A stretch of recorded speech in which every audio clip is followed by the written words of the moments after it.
পয়গম্বর আইয়ুব খবর কি জেনেছ? কি খবর? আইয়ুব রে, তোমার যত উট ছিল সব আগুনে পোড়ায়া ধ্বংস করে দিয়েছে। আইয়ুব আলাইহিস সালাতু ওয়াস সালাম বিচলিত হন না।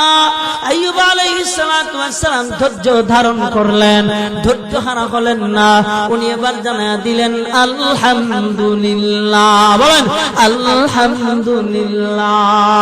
আমার মালিকের সম্পদ, আমার মালিক আমাকে সম্পদ দিয়েছিল, আবার ওই সম্পদ নিয়ে গেছে, আমার কোনো দাবি নাই। আলহামদুলিল্লাহ, সুবহানাল্লাহ বলেন।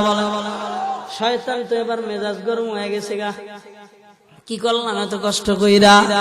আল্লাহরে তো বইলা আসি, আল্লাহ সম্পদ যদি খারাপ কইরা ফেলাই তোমারও সে ভুইলা যাবে। অবস্থা তো দেখি তেমন একটা সুবিধা জানা না। আবার